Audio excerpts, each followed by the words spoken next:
ان الحمد لله نحمده ونستعينه ونستغفره ونعوذ بالله من شرور انفسنا ومن سيئات اعمالنا من يهده الله فلا مضل له ومن يضلله فلا هادي له واشهد ان لا اله الا الله وحده لا شريك له واشهد ان محمدا عبده ورسوله اما بعد فان خير الحديث كتاب الله وخير الهدي هدي محمد صلى الله عليه وسلم وشر الأمور محدثاتها وكل محدثة بدعة وكل بدعة ضلالة وكل ضلالة في النار. أعوذ بالله السميع العليم من الشيطان الرجيم من همزه ونفخه ونفثه. بسم الله الرحمن الرحيم. رب اشرح لي صدري ويسر لي أمري واحلل عقدة من لساني يفقهوا قولي. بسم الله الرحمن الرحيم. ان اللہ وملائکتہ یصلون علی النبی یا ایھا الذین آمنوا صلوا علیہ وسلموا تسلیما. اللہم صل علی محمد وعلی آل محمد کما صلیت علی ابراہیم وعلی آل ابراہیم انک حمید مجید. اللہم بارک علی محمد وعلی آل محمد کما بارکت علی ابراہیم وعلی آل ابراہیم انک حمید مجید. الحمدللہ آج 20 دسمبر 2014 کو ہفتے کے دن قرآن کلاس نمبر 155 میں ہم سورہ ہود کی آیت نمبر 6 اور 7 کے کانٹیکسٹ میں اپنی اسی گفتگو کو آگے لے کر چلیں گے جس پہ ہم آلریڈی 2 ہفتے سے گفتگو کر چکے ہیں. مسئلہ نمبر 103 اور مسئلہ نمبر 104A کے نام سے تقریباً 3 گھنٹے کی گفتگو ہو چکی ہے جس میں اللہ تعالیٰ کی طرف سے رزق کی تقسیم کا کیا مسئلہ ہے اور مسئلہ تقدیر اور انسان کی پیدائش کا کیا مقصد ہے اس حوالے سے گفتگو کی تھی. اور پچھلی دفعہ میں نے بتایا تھا کہ جنت کے 8 دروازوں کی نسبت سے ہم تقدیر کے کانٹیکسٹ میں 8 موضوعات کو ڈسکس کریں گے جن میں سے 3 ٹاپکس پچھلی دفعہ ڈسکس ہو چکے ہیں اور ان کے تحت ہم نے 16 ریفرنسز قرآن پاک کے کراس ریفرنس کے طور پر ڈسکس کیے تھے. آج انشاءاللہ تعالی اگلے 4 ٹاپک ڈسکس کریں گے اور تقریباً 21 کے قریب ریفرنسز آئیں گے اور پھر انشاءاللہ اگلی دفعہ جو باقی بچ جانے والے 13 ریفرنسز ہیں ان کو ڈسکس کریں گے. یہ ٹوٹل انشاءاللہ 50 بن جائیں گے ریفرنسز. اور بھائیو یہ ایک انٹلیکچوئل ترتیب کے ساتھ ہیں, الٹ اپ ایٹ رینڈم نہیں ہے تاکہ ہمیں یہ سارا موضوع سمجھ آ جائے کیونکہ تقدیر کا مسئلہ بڑا سینسٹیو ایشو ہے. اور انشاءاللہ تعالی ہماری یہ جو بھی گفتگو بنے گی سارے لیکچرز ملا کے 6-7 گھنٹے کی, یہ انشاءاللہ قیامت تک کے لیے ایک ایسٹ بن جائے گا مسئلہ تقدیر کے حوالے سے, ایک ویڈیو بک انشاءاللہ تعالی. تو آج ٹاپک نمبر 4 سے ہم شروع کرتے ہیں. آپ کے پیج پہ جو ریفرنس نمبر 17 ہے اس سے انشاءاللہ شروع کریں گے. اعوذ باللہ السمیع العلیم من الشیطان الرجیم. بسم اللہ الرحمن الرحیم. سب ٹاپک نمبر 4. اللہ نے انسان کو حق اور باطل دونوں کو قبول یا رد کرنے کا اختیار بھی دے دیا ہے. یہ ہے ٹاپک. اس کے کانٹیکسٹ میں انشاءاللہ ہم یہ آیات شروع کریں گے. Reference number 17. پہلے 16 ریفرنسز پچھلے لیکچر میں ڈسکس ہو چکے, آج 17 نمبر. سورۃ الدہر کی آیت نمبر 1 سے لے کر 3 تک. یہ بڑی ڈیسائسو آیات ہیں اس کانٹیکسٹ میں کہ انسان کو اللہ تعالیٰ نے اختیار دیا ہے حق کو قبول کرنے کا اور باطل کو رد کرنے کا. هل اتى على الانسان حين من الدهر لم يكن شيئا مذكورا. انسان پہ ایک وقت وہ بھی گزرا ہے جبکہ وہ کوئی قابل ذکر شے نہ تھا, یعنی انسان کا وجود ہی نہیں تھا. اللہ تعالیٰ نے اسے وجود بخشا, عدم محض سے وجود میں لے کر آیا. کریشن ایکس نہیلو جسے کہا جاتا ہے. تو انسان پہ وہ وقت بھی گزرا ہے جب یہ کوئی شے نہ تھا. انا خلقنا الانسان من نطفۃ امشاج. بے شک ہم نے انسان کو پیدا کیا ملی جلی منی کے ساتھ, یعنی مرد اور عورت کے اس ازدواجی تعلق کے ساتھ ہم نے انسان کو پیدا کیا. کس لیے؟ نبتلیہ فجعلناہ سمیعا بصیرا, تاکہ ہم اسے آزمائیں اور ہم نے اسے سننے کی صلاحیت بھی دی اور دیکھنے کی صلاحیت بھی دی. سمیع اور بصیر بنایا. لیکن یہ السمیع اور البصیر نہیں ہے, السمیع اور البصیر اللہ تعالیٰ کے ساتھ خاص، اور یہ ہے سمیع اور بصیر۔ انا ہدیناہ السبیل، بے شک ہم نے راستہ بالکل واضح کر دیا ہے، اما شاکرا و اما کفورا، اب انسان تیری مرضی ہے، چاہے تو ہماری شکر گزاری کی روش اختیار کر، چاہے ہماری ناشکری کر۔ ہم نے یہ آپشن دونوں تیرے سامنے رکھ دیے ہیں، چاہے حق کے اوپر چل چاہے باطل کے اوپر۔ تو یہ بڑی ڈیسائسو آیت ہے جبریہ کے قدر کے لیے، جبریہ کے نظریے کے لیے، جو کہ قدریہ کے مقابلے پر دوسری ایکسٹریم پر نکل گئے، کہ اللہ تبارک و تعالیٰ نے انسان کو اختیار دیا ہے حق اور باطل کو قبول کرنے کا۔ اگلا ریفرنس نمبر 18 سورۃ العنکبوت کی آیت نمبر 69، آخری آیت ہے، والذین جاہدوا فینا لنہدینہم سبلنا، جو لوگ ہماری راہ میں کوشش کریں گے ہم ان کے لیے اپنی راہیں کھول دیں گے، لیکن کوشش شرط ہے۔ کک انسان نے خود مارنی ہے، پھر گاڑی سٹارٹ ہو گئی، پھر اللہ تبارک و تعالیٰ اسے ٹریک پہ چڑھا دے گا، لیکن انیشل کوشش انسان نے خود کرنی ہے، کیونکہ ایمان اس کائنات کی سب سے ایلیٹ چیز ہے، اور یہ اللہ تعالیٰ ایسے نہیں کسی کو دے گا۔ آخرت کی ہمیشہ کی کامیابیاں اسی کو ملیں گی جو خود کوشش بھی کرے گا۔ جو ہماری راہ میں کوشش کریں گے ہم اپنی راہیں اس کے لیے کھول دیں گے، یعنی ہر رخ سے ہدایت اس کی طرف آ جائے گی، خود ایک فیصلے کی ضرورت ہے۔ وَإِنَّ اللَّهَ لَمَعَ الْمُحْسِنِينَ، اور بے شک اللہ تعالیٰ، اس میں کوئی شک ہی نہیں کہ نیکوکاروں کے ساتھ ہے، جو خود نیک بننا چاہے اللہ تعالیٰ ان کے ساتھ ہے، اللہ کی سپورٹ ان کے لیے ہوگی۔ یعنی شیطان ٹینجیبل فارم میں سامنے آ کر یا کوئی اور حالات و واقعات انسان کو حق کے راستے سے نہیں ہٹائیں گے۔ آزمائش الگ چیز ہے، وہ ہم پچھلی دفعہ ڈسکس کر چکے۔ اس کانٹیکسٹ میں ایک صحیح مسلم کی بڑی حدیث ہے امپورٹنٹ، جسے حدیث جبریل کہتے ہیں، وہ صحیح بخاری میں بھی موجود ہے لیکن صحیح مسلم میں بڑی ڈیٹیل کے ساتھ آئی ہے۔ انٹرنیشنل نمبرنگ کے مطابق کتاب الایمان چیپٹر میں پہلی حدیث ہے، 93 نمبر حدیث، مقدمے کے بعد اس کا نمبر 93 آتا ہے، اور مشکات المصابیح میں بھی پہلی حدیث یہی ہے۔ صحیح مسلم کی پہلی حدیث بھی مقدمے کے بعد 93 نمبر کتاب الایمان میں یہی ہے۔ بڑی ڈیٹیل حدیث ہے کہ سیدنا جبرائیل علیہ السلام انسانی شکل میں آ کر آپ صلی اللہ علیہ وسلم کی خدمت میں حاضر ہوئے اور انہوں نے کچھ سوالات کیے۔ ان میں سے ایک سوال یہ تھا کہ بتائیے ایمان کیا ہے؟ تو آپ صلی اللہ علیہ وسلم نے ارشاد فرمایا، ایمان یہ ہے کہ تم یقین کر لو اللہ کی ذات پر، نمبر 1، نمبر 2 اس کے فرشتوں پر، نمبر 3 اس کی کتابوں پر، نمبر 4 اس کے رسولوں پر، جو ہم وہ کہتے بھی ہیں آمنت باللہ ورسولہ وکتبہ، یہ سارے جو الفاظ بولے جاتے ہیں، ویسے وہ کوئی احادیث میں اس طرح نہیں آئے کہ اس کو کوئی رٹا مارنا ہے، بس یہ عقائد ہیں ہمارے جو ہمیں سکھائے گئے۔ نمبر 5 قیامت کے دن پر ایمان، جی اٹھنے پر، اور نمبر 6 تقدیر میں خیر اور شر یہ اللہ کی طرف سے ہے، اس پر بھی ایمان لے کر آؤ۔ یہ حدیث سیدنا ابن عمر رضی اللہ تعالیٰ عنہ نے اس وقت سنائی، صحیح مسلم میں ہی ساتھ آتا ہے، جب 2 تابعین ان کے پاس حاضر ہوئے حج کے موقع پر، اور انہوں نے کہا کہ ہماری طرف کچھ لوگ ایسے ہیں جو قدریہ ہیں، تقدیر کا انکار کرتے ہیں، اور وہ کہتے ہیں تقدیر کوئی شے نہیں ہے، انسان ہر چیز کا خود اختیار رکھتا ہے۔ تو عبداللہ بن عمر نے فرمایا کہ ان کو میری طرف سے یہ خبر دے دو کہ عبداللہ ابن عمر ان سے بری ہے، اور اللہ کی قسم اگر یہ احد پہاڑ کے برابر سونا بھی خیرات کر دیں تب بھی اللہ تعالیٰ ان کے اس عمل کو قبول نہیں کرے گا جب تک کہ یہ تقدیر کے اوپر ایمان نہ لے آئیں، تقدیر کے اچھے اور برے ہونے پر۔ اور ظاہر ہے اس میں تقدیر کا اچھا اور برا ہونا ایک سینس میں تو یہ کہ اللہ تعالیٰ کی طرف سے انسان کو تکلیف آتی ہیں اور آزمائش بھی آتی ہے، جو پچھلی دفعہ ہم نے ڈسکس کیا، وَلَنَبْلُوَنَّكُمْ بِشَيْءٍ مِّنَ الْخَوْفِ وَالْجُوعِ، وہ پوری آیت۔ اور ایک اس اعتبار سے چاہے کوئی انسان نیک کام کرے یا برا کام کرے، اس کی جو پوٹینشیل قوت انسان کو ملی ہے وہ کس نے دی ہے؟ اللہ نے۔ انسان نے اس کو استعمال کرنا ہے۔ تو اللہ تبارک و تعالیٰ سے انسان کوئی آزاد نہیں ہے، اسی لیے ہمیں یہ وظیفہ سکھایا گیا۔ بخاری اور مسلم کی متفق علیہ حدیث ہے، جنت کے خزانوں میں سے ایک خزانہ ہے، لا حول ولا قوت الا باللہ، نہیں ہے طاقت نیکی کرنے کی اور نہ قوت ہے گناہوں سے بچنے کی مگر اس کی توفیق سے۔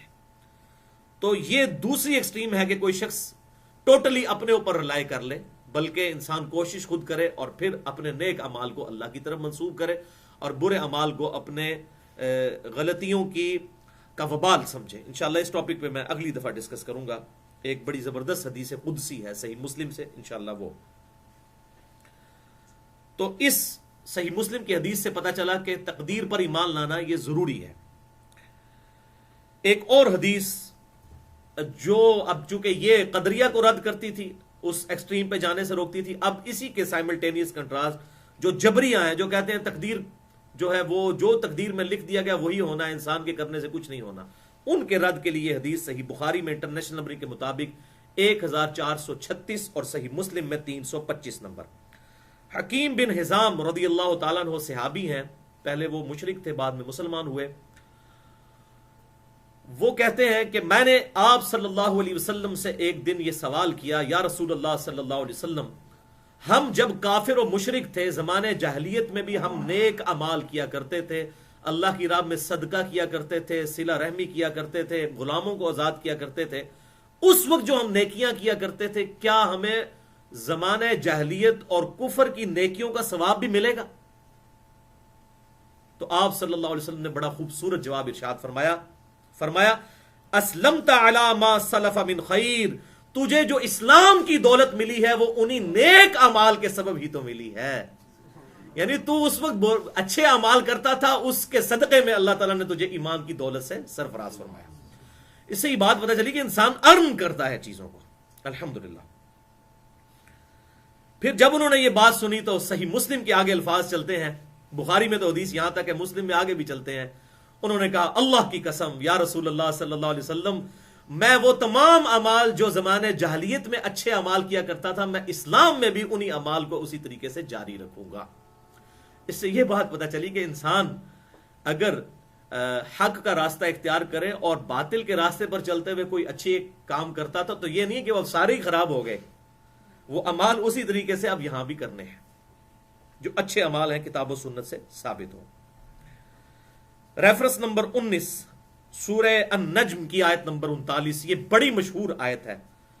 وَأَلَّيْسَ لِلْإِنسَانِ إِلَّا مَا سَعَى, اور یہ کہ انسان کے لیے وہی ہے جس کے لیے وہ کوشش کرتا ہے. اگر کوئی حق حاصل کرنے کی کوشش کرے گا اللہ تعالیٰ اس کے لیے حق کا راستہ کھول دے گا, اور اگر کوئی باطل کو حاصل کرنے کی کوشش کرے گا اس کے لیے باطل کا راستہ آسان ہو جائے گا. اس حوالے سے وہ حدیث بڑی مشہور حدیث جو میں اکثر سناتا ہوں, انشاءاللہ وہ تمام لیکچرز میں چلے گی تقدیر کے, صحیح مسلم میں کتاب القدر چیپٹر میں تقدیر والے چیپٹر میں آخری حدیث ہے. صحیح مسلم میں 51 حدیثیں تقدیر کے چیپٹر میں امام مسلم لے کر آئے, اور صحیح بخاری میں 26 احادیث ہیں تقدیر کے چیپٹر میں, اور صحیح مسلم میں کتاب القدر تقدیر والے چیپٹر میں آخری حدیث ہے جو سارے ایشو کو کنکلوڈ کر دیتی ہے. انٹرنیشنل نمبر کے مطابق صحیح مسلم میں 6774.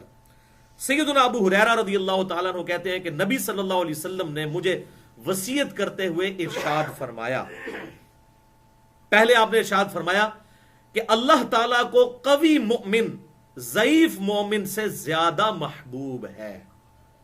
جو مضبوط مومن ہے, چاہے وہ مال کے اعتبار سے ہو, صحت کے اعتبار سے, ذرا یہ دو چیزیں تو چاہیے نا انسان کو دعوت و تبلیغ کا کام کرنے کے لیے. ضعیف سے زیادہ محبوب ہے, لیکن دونوں میں ہی خیر ہے.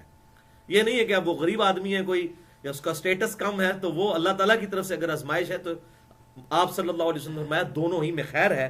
پھر آپ صلی اللہ علیہ وسلم نے فرمایا اے ابو ہریرہ احرص علی ما ینفعک, پوری حرص کر ہر اس شے کی تلاش میں جو تجھے نفع دے.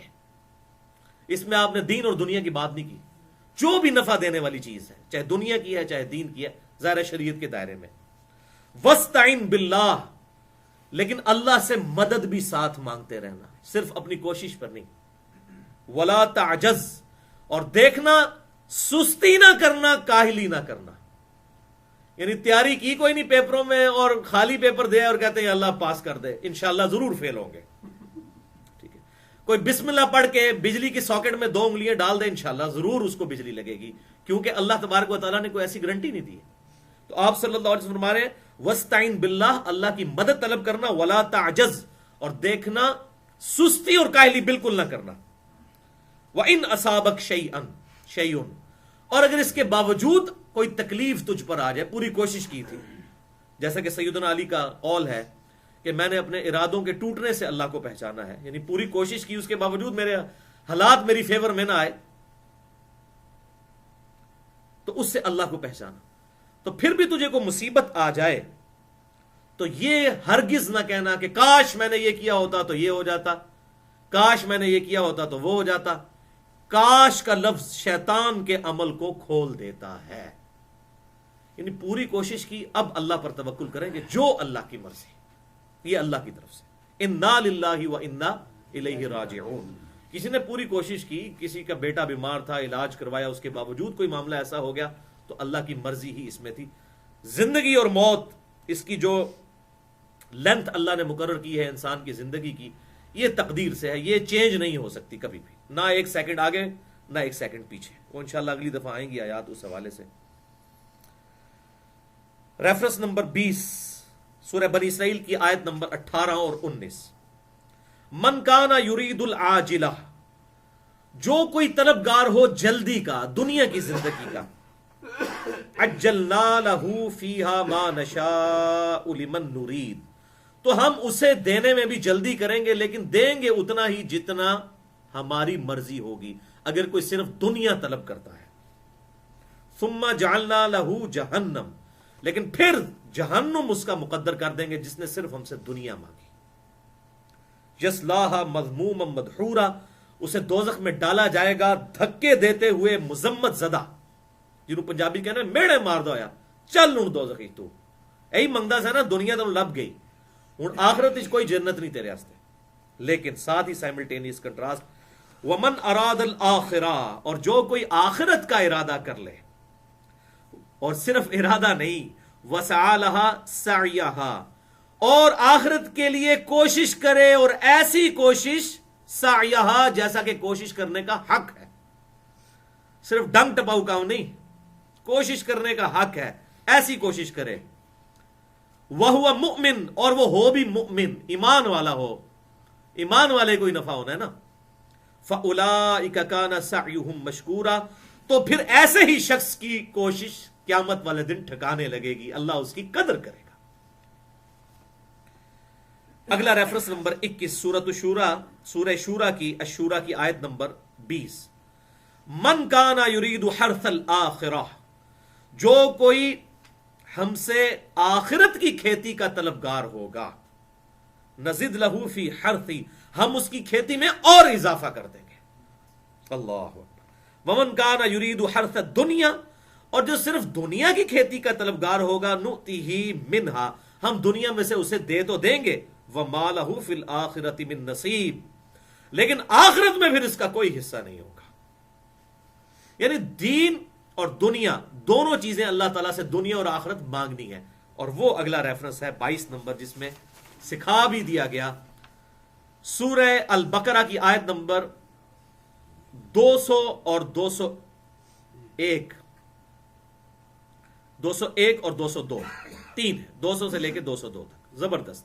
فَمِنَ النَّاسِ مَن يَقُولُ رَبَّنَا آتِنَا فِي الدُّنْيَا, اور لوگوں میں ایسے بھی ہیں جو صرف یہی دعا کرتے ہیں, اللہ ہمیں دنیا ہی میں عطا کر دے, دنیا ہی میں عطا کر دے. وَمَا لَهُ فِي الْآخِرَةِ مِنْ خَلَاقٍ, تو ایسے لوگوں کے لیے آخرت میں کوئی حصہ نہیں ہے. وَلِعَاذُ بِاللَّهِ. وَمِنْهُمْ مَن يَقُولُ رَبَّنَا آتِنَا فِي الدُّنْيَا حَسَنَةً وَفِي الْآخِرَةِ حَسَنَةً وَقِنَا عَذَابَ النَّارِ, اور لوگوں میں ایسے لوگ بھی ہیں جو یوں دعا کرتے ہیں, اے اللہ ہمیں اس دنیا میں بھی بھلائی عطا فرما اور آخرت میں بھی بھلائی عطا فرما. اولئک لہم نصیب مما کسبوا, ایسے لوگوں کو حصہ ملے گا ان کے ان اعمال کا جو انہوں نے کمائے ہوں گے. یعنی اعمال پھر بھی کرنے پڑیں گے, خالی دعا سے کام نہیں چلے گا. یہ دیکھ لیں, ساتھ ساتھ کلیئر کیا, خالی دعا میں نہیں کام چلنا. اولئک لہم نصیب مما کسبوا, جو انہوں نے کمایا ہے, جو اعمال کیے ہیں, ان کا حصہ اللہ تعالیٰ ان کو دے گا.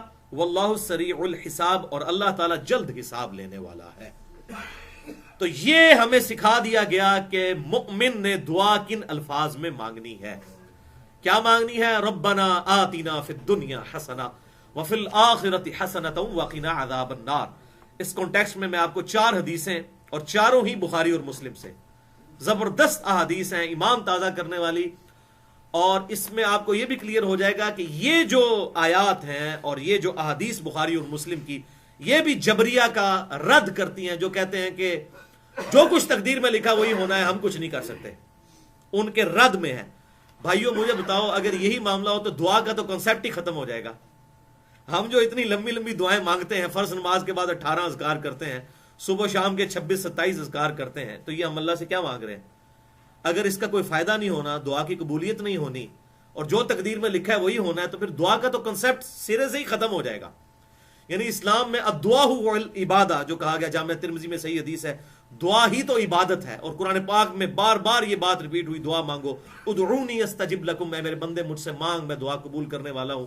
یہ سارا کنسیپٹ ختم ہو جائے گا اگر ہم جبریہ کو صحیح مان لیں، جو کہتے ہیں کہ جی جو اللہ نے مقدر کر دیا وہی ہونا ہے، انسان کوشش کوئی نہیں کر سکتا. نہیں، دعا کا کنسیپٹ اسلام میں ہے اور بڑا سٹرونگ کنسیپٹ ہے. آج اس میں گفتگو کا ٹائم نہیں. مسئلہ نمبر 82 ہے میرا، دعا کی اہمیت کے اوپر، سنت اذکار کے اوپر.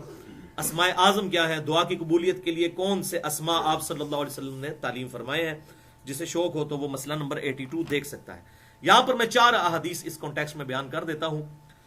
پہلی حدیث صحیح بخاری اور صحیح مسلم کی متفقن علیہ حدیث ہے. بخاری میں 6399، مسلم میں 6840.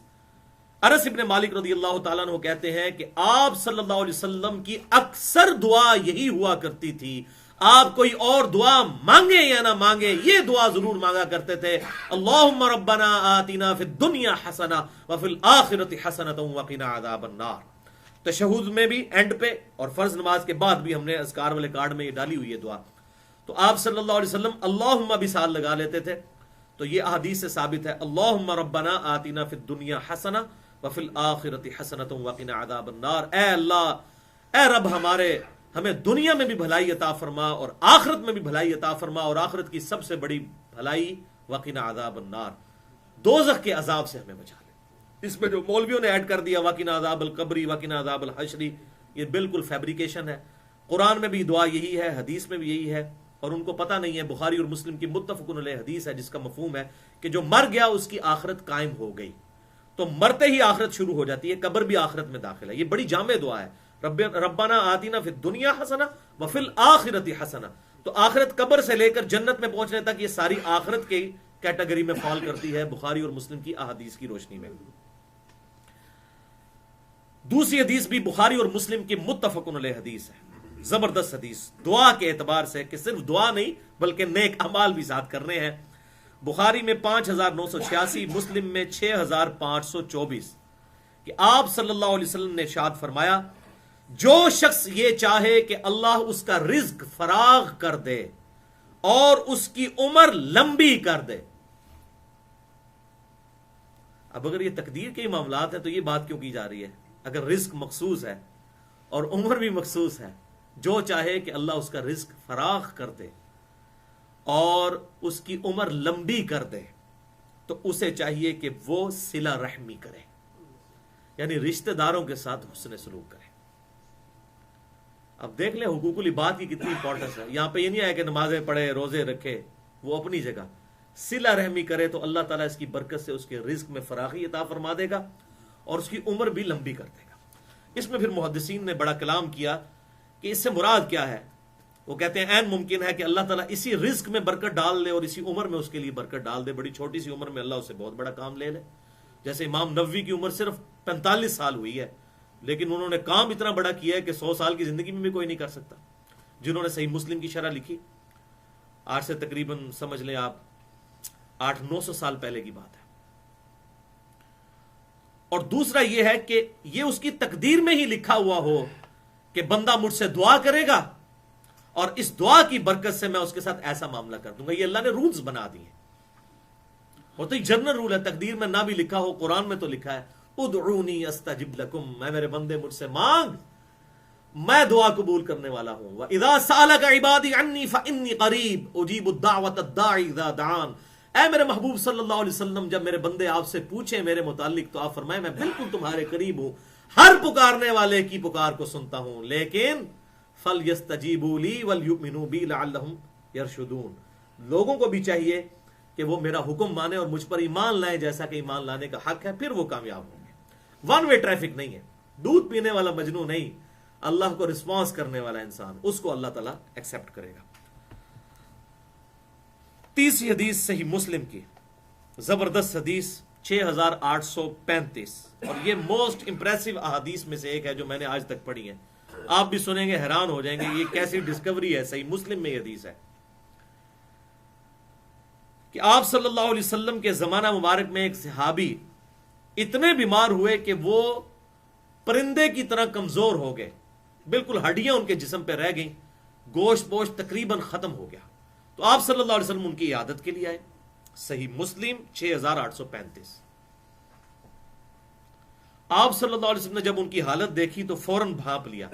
آپ نے فرمایا تو اللہ سے کیا مانگتا ہے؟ یہ جو تیری حالت ہو چکی ہے، یہ ایکسٹرا آرڈنری جو تیری سچویشن ہے، تو اللہ سے کیا خاص چیز ایسی مانگتا ہے؟ اس نے کہا یا رسول اللہ صلی اللہ علیہ وسلم، میں اللہ سے یہ مانگتا ہوں کہ اے اللہ، جو تو نے مجھے آخرت میں عذاب دینا ہے مجھے دنیا ہی میں دے لے. انا للہ و انا الیہ راجعون. حضور صلی اللہ علیہ وسلم، میں سبحان اللہ، اللہ پاک ہے. اور یہ تو کیسی دعا کر رہا ہے؟ کیا تو طاقت رکھتا ہے اس کے عذاب کو برداشت کرنے کی؟ تیرے میں ہمت ہے؟ اور تجھے تو چاہیے تھا کہ تو دعا کرتا ربنا آتنا فی الدنیا حسنہ وفی الآخرۃ حسنۃ وقنا عذاب النار. اے اللہ مجھے اس دنیا میں بھلائی عطا فرما اور آخرت میں بھی. اللہ کے خزانوں میں کوئی کمی ہے؟ تو پھر اس نے یہ دعا مانگی تو اللہ تعالیٰ نے اسے بالکل صحت یاب کر دیا، اس کی صحت لوٹ آئی. تو یہ بھی دعا کی ایک برکت ہے کہ انسان اپنے اوپر خود تقدیر کو غالب کروا لیتا ہے جب انسان حرکتیں اس طرح کی کرتا ہے. اور اس حدیث کے اندر ان فنیٹکس صوفیاء کا بھی رد ہے جو بالکل دنیا چھوڑ بیٹھتے ہیں اور وہ سمجھتے ہیں آخرت کمانے کے لیے آپ کو دنیا کو 3 طلاقیں دینی پڑیں گی. تو ان کا بھی رد آ گیا. آپ صلی اللہ علیہ وسلم نے کیا تعلیم فرمایا کہ دنیا میں بھی اللہ سے بھلائی مانگو اور آخرت میں بھی. فنیٹکس نہ بنو. زبردست حدیث. اچھا، ایک حدیث ہے جامعہ ترمذی میں انٹرنیشنل نمبرنگ کے مطابق 2139 کہ دعا سے تقدیر بدل جاتی ہے، لیکن یہ حدیث اصول محدثین پر ضعیف ہے. اس ٹاپک پہ کوئی صحیح حدیث موجود نہیں ہے کہ دعا سے تقدیر بدلتی ہے. لیکن جتنی یہ میں احادیث بتا رہا ہوں یہ دعا کے اس حوالے سے اس کو سپورٹ ضرور کرتی ہے کہ انسان پہ آنے والی تکالیف دعا کی برکت سے ٹل جاتی ہیں. اللہ تعالیٰ انسان کا ایمان بالخاتمہ، خاتمہ بالخیر فرماتا ہے. اللہم من احییتہ منا فاحیہ علی الاسلام، جو ہم دعا کرتے ہیں. ومن توفیتہ منا فتوفہ علی الایمان، اے اللہ ہمیں زندہ رکھنا تو اسلام پہ رکھنا اور موت دینا تو ایمان پر. تو دعا ہم کس لیے مانگتے ہیں؟ اور اس میں بھی آپ دیکھیں صلہ رحمی کرنے سے عمر کا بڑھ جانا اور رزق کا کشادہ ہو جانا، اور پھر اس صحابی کا بیمار کا دعا کی برکت سے ٹھیک ہو جانا، اور الٹی دعا کرنے کی وجہ سے بیمار ہو جانا، پھر آپ صلی اللہ علیہ وسلم کی طرف سے وظیفہ تعلیم فرمانے پر ٹھیک ہو جانا. یہ تمام چیزیں بتاتی ہیں کہ اللہ تبارک و تعالی دعاؤں کو قبول فرمانے والا ہے اور اس سے انسان کے حالات بدلتے ہیں. اب آخری حدیث اسی کانٹیکسٹ میں، چوتھی صحیح مسلم میں 7515. یہ بھی زبردست حدیث ہے اور یہ خصوصاً وہ لوگ جو صاحب اولاد ہیں ان کے لیے بڑا لمحہ فکریہ ہے یہ والی حدیث کہ آپ صلی اللہ علیہ وسلم نے ارشاد فرمایا اپنی اولاد اور اپنے مال کے لیے بد دعا مت کرو. مال سے مراد آپ صرف مال و دولت نہ سمجھیں، اس سے مراد ہے انسان جو ابھی بھی پنجاب کے ہمارے کلچر میں مال مویشی کا لفظ بھی استعمال ہوتا ہے. ظاہر ہے اس وقت تو لوگوں کا اس کے اوپر ہی گزر بسر، آج بھی اکثریت کا اسی پہ ہی ہے. لوگوں نے اپنی بھینسیں، گائے اور بکریاں رکھی ہوئی ہیں، تو بعض اوقات کوئی گائے نافرمان ہوتی ہے تو انسان اس کو بدوا دے دیتا ہے. جیسے کہ ایک آپ صلی اللہ علیہ وسلم کے مبارک زمانے میں بھی آتا ہے ایک صحابی نے بھی اونٹ پہ لعنت کر دی تھی، تو آپ صلی اللہ علیہ وسلم نے اس پہ ناراضگی کا اظہار فرمایا. تو اپنے مال اور اپنی اولاد کو بد دعا مت دو. صحیح مسلم 7515. کہیں ایسا نہ ہو کہ تم کسی ایسی گھڑی میں دعا کر بیٹھو کہ جو اللہ کے ہاں مقبول گھڑی ہو اور وہ دعا قبول ہو جائے. تو یہ معاملہ نہیں کرنا چاہیے، بڑی احتیاط کرنی چاہیے. ہمیشہ اللہ تعالیٰ سے خیر مانگنی چاہیے. ربنا آتنا فی الدنیا حسنہ وفی الآخرۃ حسنۃ وقنا عذاب النار. اولاد کے لیے دعا تو سکھا دی، ربنا ھب لنا من ازواجنا وذریاتنا قرۃ اعین واجعلنا للمتقین اماما. اے اللہ ہماری اولاد اور ہماری بیویوں میں آنکھوں کی ٹھنڈک بنا اور ہمیں پرہیزگار لوگوں کا امام بنا. ہماری اولاد میں سب پرہیزگار لوگ ہوں. سورۃ الفرقان میں یہ دعا ہے. ماں باپ کے لیے مانگنی ہے تو وہ سورہ بنی اسرائیل میں رب ارحمہما کما ربیانی صغیرا، اے رب ہمارے ان دونوں پر رحم فرما جس طرح انہوں نے بچپن میں ہمیں پالا تھا. یہ سورہ ابراہیم میں آیا رب اجعلنی مقیم الصلاۃ ومن ذریتی ربنا وتقبل دعاء ربنا اغفر لی ولوالدی وللمؤمنین یوم یقوم الحساب. تو یہ دعائیں مانگے، بدعا دینے کی بجائے ایسی دعا کریں کہ اللہ تعالیٰ ان کے لیے کوئی اصلاح کا سبب کرے.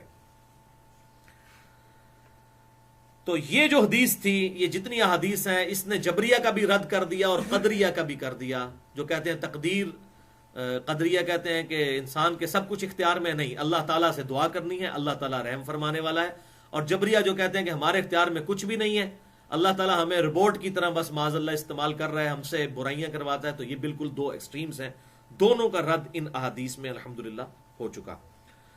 پانچواں ٹاپک، شیطان کا انسان پہ کوئی زور نہیں چل سکتا، وہ تو صرف برائی کی دعوت ہی دے سکتا ہے۔ اس پہ تو بہت آیات تھی، میں نے صرف 2 مقامات قرآن پاک سے لیے ہیں، کسی کو شوق ہو تو اس پہ تقریباً میری 2 گھنٹے کی گفتگو ہے۔ مسئلہ نمبر 79 کے نام سے، اللہ، انسان اور شیطان۔ تو آج میں ان میں سے ہی 2 ریفرنسز صرف یہاں پہ ڈسکس کروں گا۔ آپ کے پیج پہ ریفرنس نمبر 23 ہے، سورۃ الاعراف آیت نمبر 27۔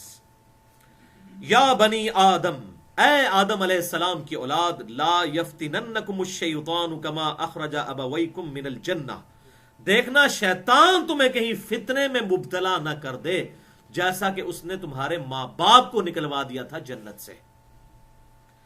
ینزع عنہما لباسہما، اور ان کا لباس جو جنتی لباس تھا اس کی پاداش میں اتروا لیا گیا، لیریہما سوآتہما، تاکہ ان کی شرمگاہیں ان پر کھل جائیں، انہ یراکم ہوا وقبیلہ، بے شک شیطان تمہیں دیکھتا ہے اور اس کے لشکر بھی تمہیں دیکھتے ہیں، من حیث لا ترونہم، اس جگہ سے جہاں سے تم نہیں ان کو دیکھ سکتے، انا جعلنا الشیاطین اولیاء للذین لا یؤمنون، بے شک ہم نے شیطان کو دوست بنا دیا ہے، پشت بنا دیا ہے ان لوگوں کا جو خود ایمان نہیں لے کر آتے،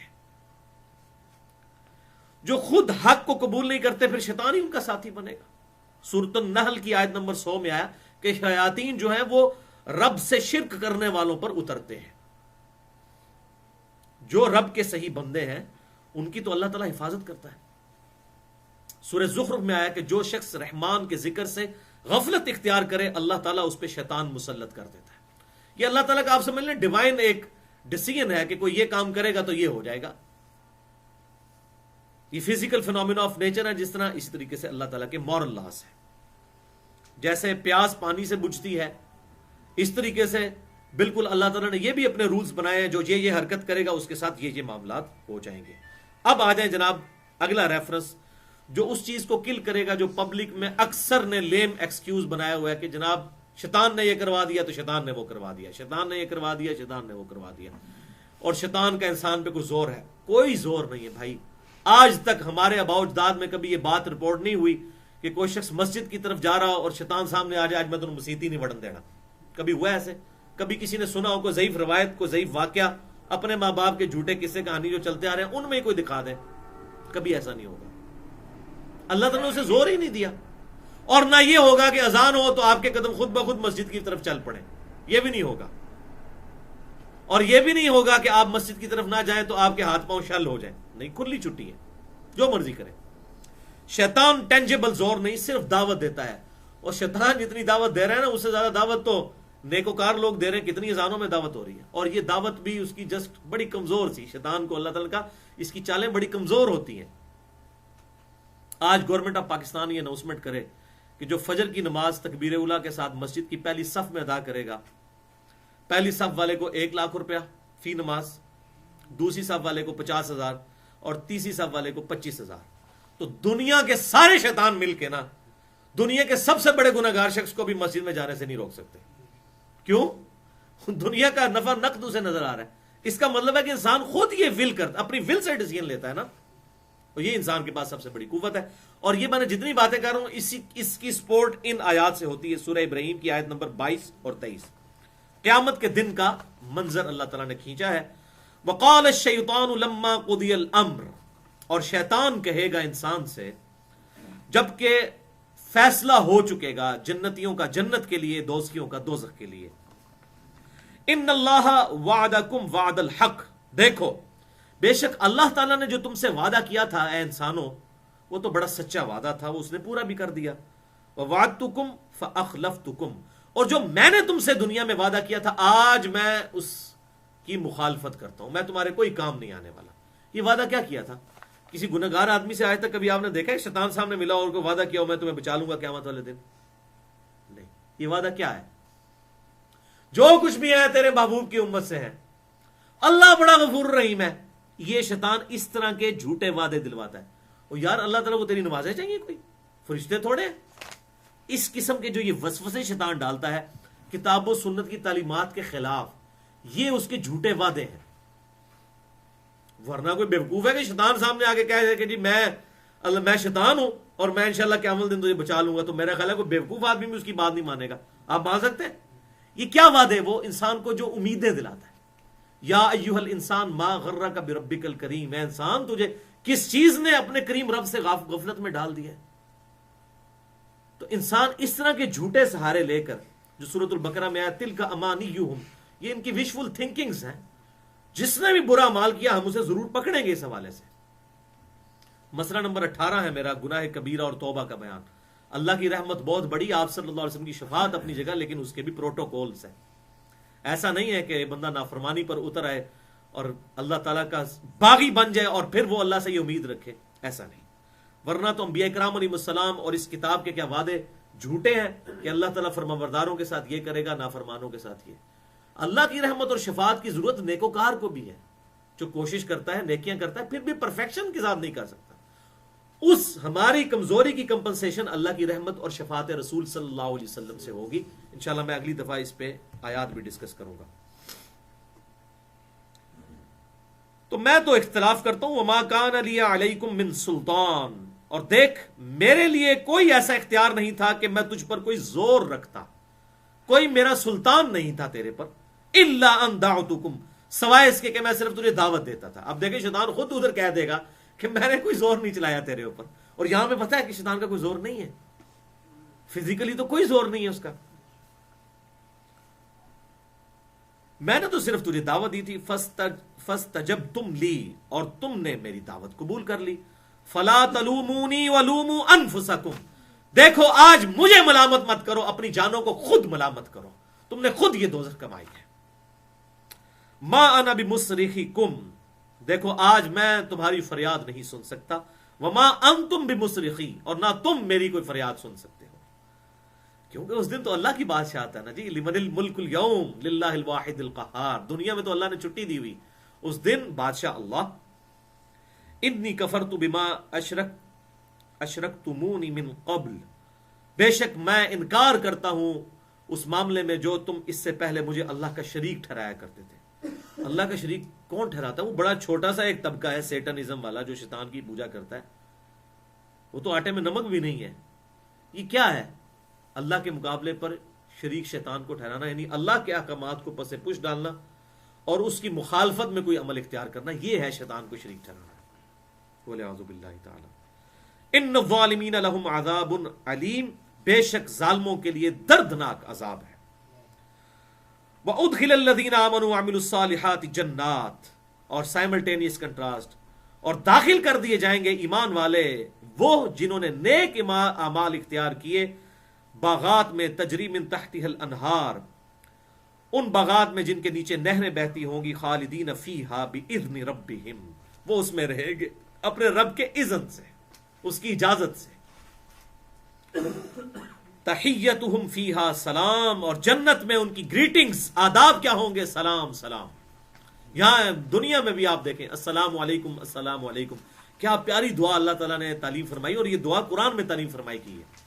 سورہ نور کے اندر آتا ہے کہ کوئی بھی مسلمان جب کسی دوسرے کو ملتا ہے السلام علیکم، یعنی پہلے اس پہ تم پر سلامتی ہو، وہ کہتا ہے تم پر بھی سلامتی ہو، یعنی سلامتی کے ساتھ. یعنی ایک مسلمان دوسرے کے لیے شر نہ بنے، ایک انسان دوسرے کے لیے شر نہ بنے، سلامتی سلامتی سے بات شروع ہوتی ہے. تو جنت میں بھی سلام سلام ہوگا. Topic number 6. ہاں جی، اب کڑوی باتیں شروع ہونے لگی ہیں. انسان خود ہی حق اور باطل کو اختیار کر کے اللہ کی رحمت یا عذاب کا مستحق ہوتا ہے. خود اللہ تعالیٰ نے کسی کو اس طرح کرتا. ریفرنس نمبر 25 سورۃ الاعلیٰ کی آیت نمبر 9 تا 13.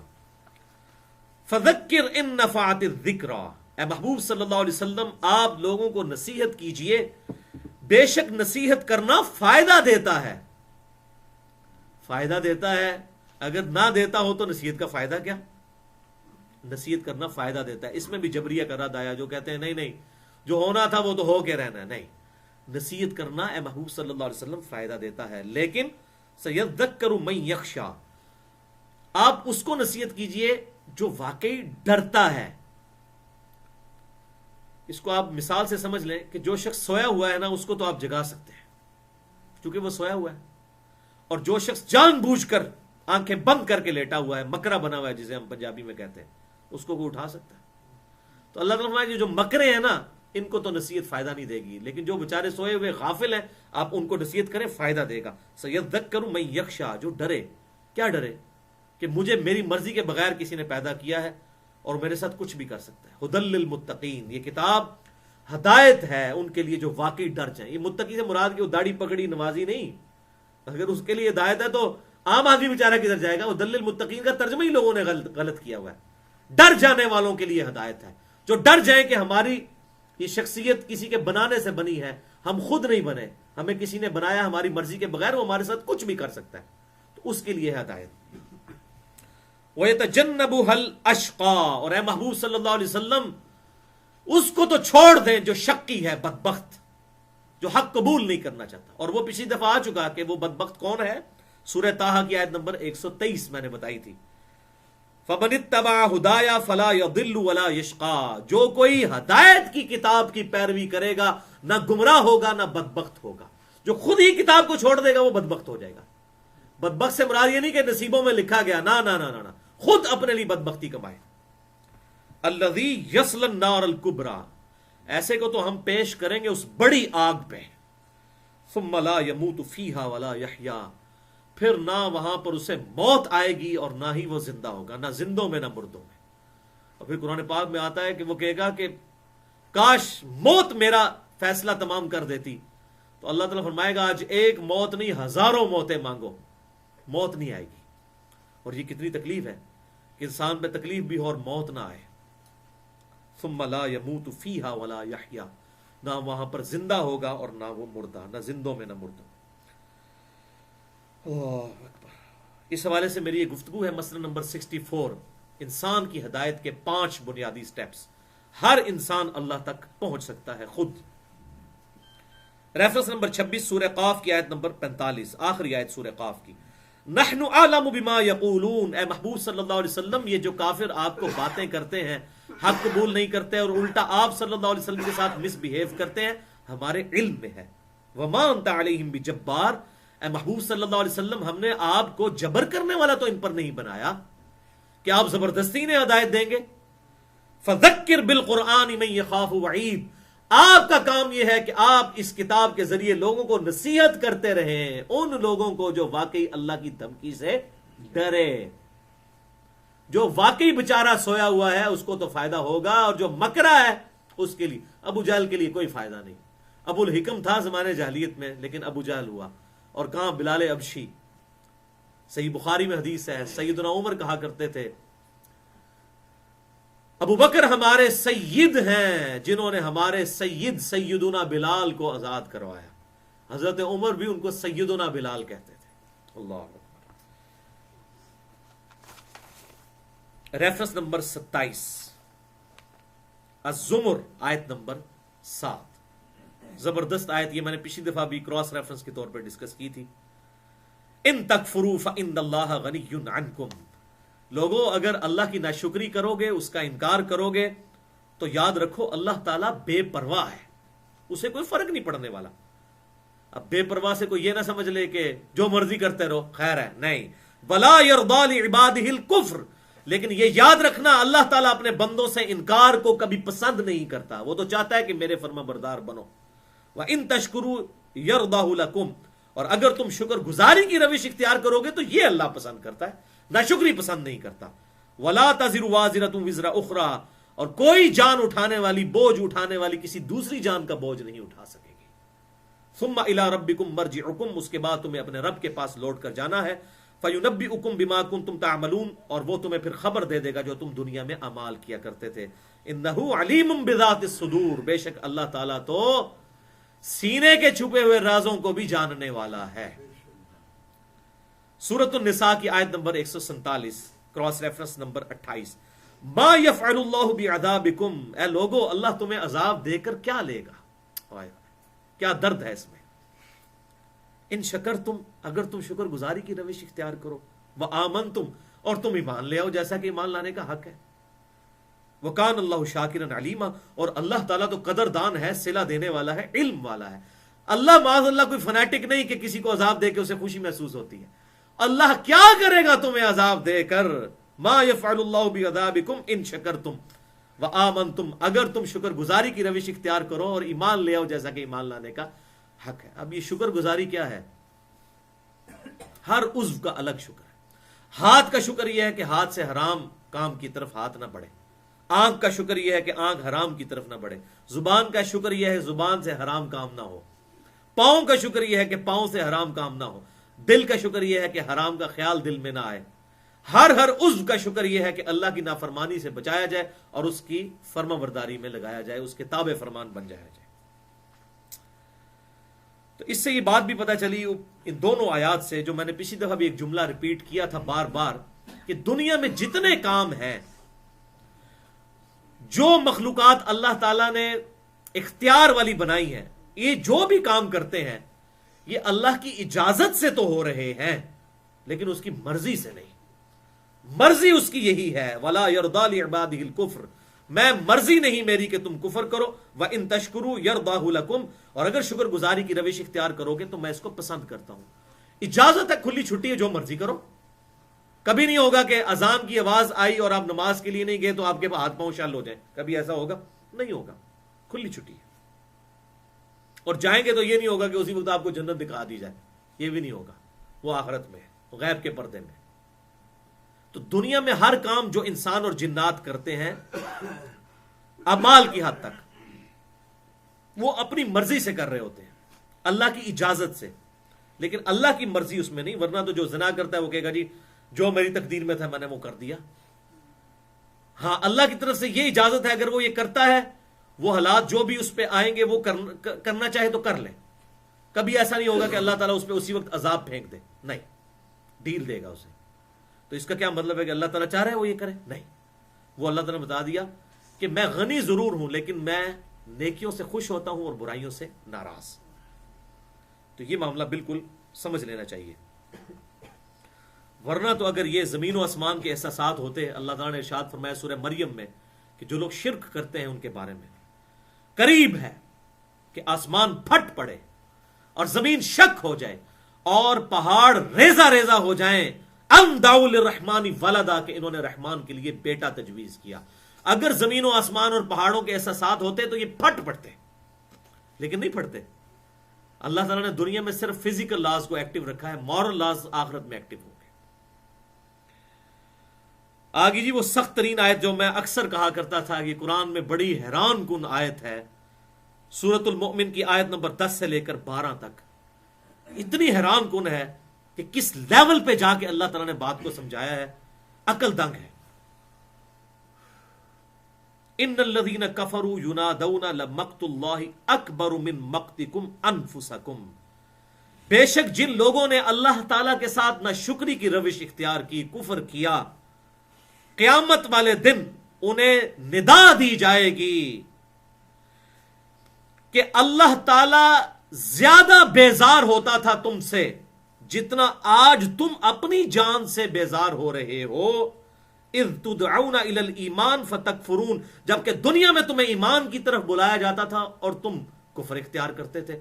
تم دنیا میں جو یہ کام کرتے تھے اللہ تعالیٰ کو زیادہ تکلیف ہوتی تھی جتنی آج تمہیں اپنی جان سے تکلیف ہو رہی ہے. وَلِعِيَاذُ بِاللَّهِ تَعَالَى. دیکھیں کس لیول کی بات ہے، آپ اندازہ کریں. یہ تو بغیر تمثیل کے میں ویسے سمجھانے کے لیے بات کر رہا ہوں. چھوٹے بچے جو ہوتے ہیں جب کبھی بدلہ لیتے ہیں تو کیا کہتے ہیں، انہیں پتہ لگا بچو جی. تو بغیر تمثیل کے میں صرف سمجھانے کے لیے کہہ رہا ہوں کہ اللہ تعالیٰ کی طرف سے ندا دی جائے گی کہ دیکھو آج تمہیں تکلیف ہو رہی ہے نا، اللہ کو اس سے زیادہ تکلیف ہوتی تھی جب تمہیں دنیا میں اللہ کی طرف بلایا جاتا تھا اور تم ناشکری کرتے تھے۔ پھر دوست کی کیا کہیں گے؟ قالوا ربنا امتنا اثنتین واحییتنا اثنتین، اے رب ہمارے، تو نے ہمیں 2 دفعہ موت دی اور 2 دفعہ زندگی دی، فاعترفنا بذنوبنا، تو آج ہمیں اپنے گناہوں کا اعتراف ہے۔ فہل الی خروج من سبیل، تو کیا اب یہاں سے بھی کوئی نکلنے کا راستہ ہے؟ اللہ اکبر، یعنی 4 فیزز تو نے گزاری، کہ اگر کوئی اور فیز ہے تو اب یہاں سے گزار دے، اب ہم صحیح ہو جائیں گے۔ یہ 2 دفعہ زندگی اور 2 دفعہ موت کیا ہے؟ جب اللہ تعالیٰ نے انسان کو عالم رواح میں پیدا کیا، اس کے بعد انسان کو پہلی وہ موت دے دی ڈورمنٹ پوزیشن میں، اس کے بعد اللہ تعالیٰ نے انسان کو ماں باپ کے ذریعے پیدا کیا، یہ اس کی پہلی زندگی ہو گئی۔ اس کے بعد یہ زندگی گزار کے اسے موت آئی، اس کی دوسری موت ہوئی۔ پہلی وہ موت تھی جو ڈورمنٹ پوزیشن میں تھا اور اس سے پیدا ہوا، اور پھر دوبارہ زندہ کیا جائے گا، وہ دوسری زندگی ہوگی آخرت کی۔ تو انسان کہے گا کہ اے اللہ اتنی فیزز تو نے گزاری ہیں، تو اب کوئی ایک اور فیز بھی ہونا، اس میں جیسے یہاں ہوتا ہے نا سالانہ پیپروں میں پاس ہو جاؤں، چلو پچھلوں میں فیل ہوا، تو اللہ تعالیٰ کہے گا نہیں، یہ تو سالانہ ہو چکے بھائی، سالانہ یہی تھے۔ اور وجہ بھی بتا دی، ذالکم بانہ اذا دعی اللہ، یہ اس لیے کہ جب تمہیں اللہ کی طرف بلایا جاتا تھا وحدہ، اکیلے اللہ کی طرف، کفرتم، تم کفر کرتے تھے، وَإِن يُشْرَكْ بِهِ تُؤْمِنُوا، اور جب اللہ کے ساتھ اور ہستیوں کو شامل کیا جاتا تھا پھر کہتے تھے ہاں یہ ہمیں ایمان قبول ہے۔ بھائی شرک is the most sensitive issue in the sight of Allah. وہی اکثر ہوتا ہے، ہم بھی توحید کی بات کہیں کر رہے ہو، کہتے ہیں جی کوئی بزرگاں کا بھی ذکر کرو نا، اور یہاں تک ہمارے ایک بھائی درس دے رہے تو اس کو وہاں پہ ایک بندے نے کہا جی تسی اللہ نو ہی توندے رہندے ہو ہر ٹائم، کوئی بزرگاں کا بھی ذکر کرو، بولے اعوذ باللہ تعالی، جبکہ بزرگ یا انبیاء یا اولیاء یہ خود کس لیے آئے؟ اللہ کی بات کرنے کے لیے۔ یعنی اللہ کی بات سے چڑ جانا یہ ہے سب سے بڑا جرم، جو اللہ تعالیٰ نے کہا کہ جب اکیلے اللہ کی طرف بلایا جاتا تھا تو تم انکار کرتے تھے، اور جب اور ہستیوں کو شریک کیا جاتا تھا تو تم ایمان لے آتے۔ ایک اور جگہ پہ آتا ہے، اللہ تعالیٰ فرماتا ہے کہ جب اکیلے اللہ کا ذکر کیا جاتا ہے ان کے دل جو ہیں وہ بھیچنے لگتے ہیں، اور جب اور ہستیوں کو شامل کیا جاتا ہے بڑے خوش ہو جاتے ہیں۔ فالحکم للہ، تو حکم تو اللہ ہی کا ہے، العلی الکبیر، جو کہ بلند و بالا ہے اور بڑائی والا ہے۔ یہ العلی اللہ کا نام ہے، سیدنا علی کا نام ہے علی، اونچا، العلی الف لام دی علی ہوگا تو یہ خاص ہو جائے گا، یہ اللہ کا نام علی، العلی۔ سورۃ الفرقان آیت نمبر 27 سے لے کر 30 تک، یہ بھی زبردست آیات، ریفرنس نمبر 30۔ وَيَوْمَ يَعُضُّ الظَّالِمُ، اب یہ ہے کہ انسان خود قیامت والے دن مان لے گا کہ میں نے یہ جرم کیا، یہ میں نے گمراہی خود خریدی تھی۔ عَلَى يَدَيْهِ، اس دن ظالم شخص اپنا ہاتھ کاٹے گا اپنے منہ سے پریشانی کے عالم میں۔ یقول یا لیتنی اتخذت مع الرسول سبیلا، کہے گا اے کاش میں نے دنیا میں رسول اللہ کا راستہ اختیار کیا ہوتا۔ اللہ اکبر۔ یہاں ہم کہتے ہیں اور نبی صلی اللہ علیہ وسلم کو اپنا امام مانو، وہ کہتے ہیں نہیں ہمارے بزرگ ہیں، کاش میں نے رسول کا راستہ اختیار کیا ہوتا۔ یا ویلتا لیتنی لم اتخذ فلانا خلیلا، وہ کہے گا ہائے افسوس، کاش میں نے دنیا میں فلاں شخص کو اپنا دوست نہ بنایا ہوتا، دوست نے مجھے مروا دیا۔ وہ کیا دوست؟ یہ دوست مذہبی دوستی ہے جو اس کو نبی صلی اللہ علیہ وسلم سے توڑ کے بزرگوں کے راستے پہ چلا رہا ہے۔ یہ آگے دیکھ بھی دے لقد اضلنی عن الذکر بعد اذ جاءنی، بے شک میرے دوست نے مجھے گمراہ کر دیا جبکہ الذکر یعنی قرآن، انا نحن نزلنا الذکر وانا له لحافظون، اس الذکر یاد دہانی کو ہم نے نازل کیا، ہم ہی اس کی حفاظت کرنے والے ہیں۔ ذکر تو میرے پاس، الذکر اللہ کی یاد، وہ تو میرے پاس کتاب اللہ آ گئی تھی، اس کے آ جانے کے بعد اس نے مجھے گمراہ کر دیا۔ وَقَانَ الشَّيْطَانُ لِلْإِنسَانِ خُذُولًا، اور انسان کو، شیطان تو انسان کو بے یار و مددگار چھوڑ دینے والا ہے، لیکن شیطان یہ انسانوں میں، من الجنۃ والناس، جنوں میں بھی ہیں انسانوں میں بھی ہیں۔ وقال الرسول یا ربی ان قوم اتخذوا هذا القرآن مہجورا، اور رسول اللہ صلی اللہ علیہ وسلم شکایت لگائیں گے، اے اللہ میری امت نے قرآن کو پیٹھ کے پیچھے ڈال دیا تھا۔ بولے اللہ، یہاں ہمیں بتایا ہے شفاعت ہی کریں گے، شکایت بھی لگے گی، انہی کی لگنی ہے جو قرآن کو چھوڑتے ہیں۔ اور رسول اللہ شکایت کریں گے، اے اللہ میری امت نے قرآن کو پیٹھ کے پیچھے ڈال دیا تھا، اس کو چھوڑ دیا تھا. یہ پیٹھ کے پیچھے ہم اردو میں ترجمہ کر رہے ہیں، مہجورہ چھوڑ دیا تھا، اس سے الگ راستہ اختیار کر لیا تھا. والعیاذ باللہ تعالی. اس حوالے سے میری گفتگو ہے مسئلہ نمبر 1، امام الانبیاء کی دعوت قرآن، 2 گھنٹے کی، اسی آیت کے اوپر پیوٹ ہے. ریفرنس نمبر 31 سورۃ الملک، آیت نمبر 7 تا 12. اذا القوا فیہا سمعوا لها شہیقا وہی تفور. اللہ اکبر. جب دوزخیوں کو دوزخ میں ڈالا جائے گا تو وہ اس کی چنگھاڑ کو دور سے ہی سن لیں گے، وہ چنگھاڑ رہی ہوگی. تکاد تمیز من الغیظ، قریب ہے کہ وہ غصے سے پھٹ پڑے دوزخ. ظاہر ہے جی اس دوزخ نے تھوڑا صبر کیا ہے، اللہ کے مجرموں کو ہزاروں سال دیکھا ہے اللہ کی نافرمانیاں کرتے ہوئے، تو وہ کہے گی اللہ لا حل من مزید، جیسا کہ قرآن پاک میں آتا ہے اللہ اور ڈال مجرم. تکاد تمیز من الغیظ، قریب ہے کہ وہ پھٹ پڑے غضب سے. کلما القی فیہا فوج سألہم خزنتہا، جب کبھی کسی فوج کو، کسی گروہ کو دوزخ میں ڈالا جائے گا تو دوزخ کا فرشتہ اس کا داروغہ پوچھے گا الم یأتکم نذیر، وہ تمہارے پاس کوئی ڈر سنانے والا نہیں آیا تھا؟ وہ دنیا میں کوئی پیغمبر نہیں آیا تھا جس نے تمہیں بتایا ہو؟ بل تم ادھر پہنچ گئے تمہیں پتہ ہی نہیں چلا. اللہ نے تو ظلم نہیں کیا نا. قالوا بلا قد جاءنا نذیر، وہ کہیں گے ہاں کیوں نہیں، کوئی شک نہیں، ہمارے پاس تو ڈر سنانے والا پیغمبر آیا تھا. فکذبنا وقلنا، لیکن ہم نے اپنے پیغمبر کو جھٹلا دیا اور ہم نے کہا ما نزل اللہ من شیء، اللہ نے کوئی شے تجھ پہ نازل نہیں کی.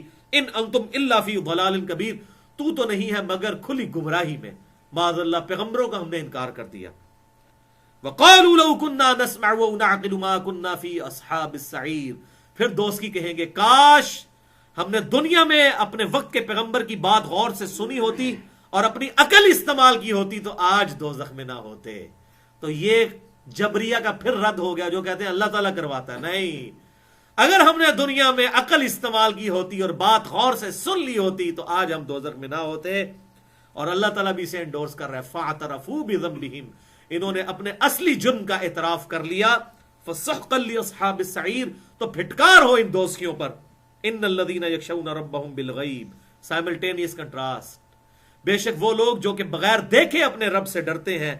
لہم مغفرۃ واجر کبیر، ان کے لیے ہے مغفرت اور بہت بڑا اجر. یعنی یہ سائملٹینیس کنٹراسٹ، جو اللہ پر ایمان لانے والے ہیں ان کے لیے اجر ہے، اور دوست کی خود مانیں گے ہم نے اپنی عقل استعمال نہیں کی اور ہم نے بات غور سے نہیں سنی، اسی لیے ہم دوزخ میں پہنچ گئے. اس حوالے سے میری ایک ایکسکلوسیو گفتگو ہے مسئلہ نمبر 78، صراط مستقیم اور قبر کے 4 سوالات. اب حیران ہوں گے، ہمیں تو 3 سوال بتائے گئے، 4 سوال ہیں قبر میں، چوتھا ہی تو بڑا اہم ہے، مولویوں کی موت چوتھا سوال، لیکن بتاتے نہیں ہیں. وہ اب آپ سن لیں، میں یہاں پر بیان بھی کر دوں کہ یہ کیوں کہا جائے. وہ کہیں گے دوست کی کہ ہم خود اس دوزخ تک پہنچے ہیں اپنے اعمال کی وجہ سے، ہم نے دنیا میں عقل استعمال نہیں کی، ہم نے سمجھنے کی کوشش نہیں کی. تو یہ آپ صلی اللہ علیہ وسلم نے ہمیں پہلے ہی بتا دیا قبر میں 4 سوال. کیسے؟ صحیح بخاری میں انٹرنیشنل نمبر کے مطابق 1374 نمبر حدیث ہے کتاب الجنائز چیپٹر میں، کہ آپ صلی اللہ علیہ وسلم فرماتے ہیں منافق کو جب قبر میں رکھا جاتا ہے اور اس سے سوال پوچھے جاتے ہیں، پہلا سوال ہوتا ہے من ربک، تیرا رب کون ہے. دوسرا سوال من ما دینک، تیرا دین کیا ہے. اور تیسرا سوال ما کنت تقول فی حق ھذا الرجل، اس مرد کے بارے میں تو دنیا میں کیا کہا کرتا تھا. اور ابو داؤد میں آتا ہے الذی بعث فیکم، وہ مرد جسے اللہ نے تم میں مبعوث کیا تھا. یہ نہیں ہے کہ آپ صلی اللہ علیہ وسلم کی کوئی تصویر وہاں دکھائی جاتی ہے یا آپ خود آ جاتے ہیں، یہ ایسی بات نہیں ہے. مسند امام احمد میں آتا ہے وہ پھر انسان پوچھتا ہے کہ آپ کس مرد کی بات کر رہے ہیں، تو فرشتے کہتے ہیں الذی بعث فیکم، اس مرد کی جس کو اللہ نے تم میں مبعوث کیا تھا پیغمبر بنا کر. تو مومن تو کہتا ہوا محمد رسول اللہ، وہ تو محمد اللہ کے رسول صلی اللہ علیہ وسلم. بہرحال اس حوالے سے میں نے گفتگو کی ہے مسئلہ نمبر 7 کے نام سے، حاضر و ناظر سے متعلق فرقہ وارانہ نظریات کا تحقیقی جائزہ، اس میں نے اس کو ایڈریس کیا. بہرحال صحیح بخاری 1374، جب یہ 3 سوال ہو جاتے ہیں اور منافق ہر سوال کے جواب میں کہتا ہے ہائی ہاتا لا ادری، ہائے افسوس ہائے افسوس، مجھے تو کچھ پتا نہیں، مجھے تو کچھ پتا نہیں. اور پھر وہ کہتا ہے میں تو وہی کہتا تھا جو لوگ کہتے تھے، سنا کے سنی، پڑھ پڑھا کے سنی نہیں. یہ سن سنا کے سن. ہم کہتے ہیں پڑھ پڑھا کے سنی بنو. ہم بھی سنی المنہج ہیں الحمدللہ ایز فار ایز منہج از کنسرن, ادروائز ہم مسلم ہیں الحمدللہ. تو سن نہ ہو جاؤ. میں وہی کہتا تھا جو لوگ کہتے ہیں, یہ اکثر لوگ یہی کہتے ہیں, وہ ساڈے بزرگ تین جی کرتے آئے ہیں, وہ ایک نئی گل آ گئی ہے. حالانکہ بزرگ بھی جاہل سن, آپ بھی جاہل. نہ آپ قرآن حدیث پڑھا نہ بزرگوں نے پڑھا. اور کانفیڈنس لیول دیکھیں, جو جتنا بڑا بے وقوف ہے اتنا ہی اس میں اعتماد ہے. جی اسی تو نہیں سنیا, جس نے پتہ نہیں بہت بڑا لامہ ہے, جس نے پوری زندگی کو دین تے گزاری ہے, جی اسی تو نہیں سنیا. اتنا بڑا جاہل. یہ تو دیکھیں نا, ایک بندہ کی فیلڈ ہی نہیں رہی کبھی, وہ کہتا جی اسی تو نہیں سنیا. تسی کی تو سننا سی, تسی کدے کوشش ہی نہیں کی اس کے لیے. تو اب یہ وہ دیکھ لیں. تو وہ کہے گا میں جو لوگ کہتے تھے میں وہی کہا کرتا تھا سن سنا کے. اب فرشتے چوتھا سوال اس سے کریں گے. مولوی کی موت, انڈیا پاکستان بنگلہ دیش کے مولوی کی موت. فرشتے کہیں گے تو نے خود حق سمجھنے کی کوشش کیوں نہیں کی. مولوی تو کہتا ہے قرآن حدیث ڈائریکٹ نہ پڑھو گمراہ ہو جاؤ گے. اور قبر میں یہ ہر بندے سے کہا جائے گا تو نے خود کوشش کیوں نہیں کی حق حاصل کرنے کی. جبریہ کا بھی رد ہو گیا, مولویوں کا بھی رد ہو گیا. پھر حدیث کے الفاظ ہیں کہ اسے ایک ہتھوڑا مارا جائے گا.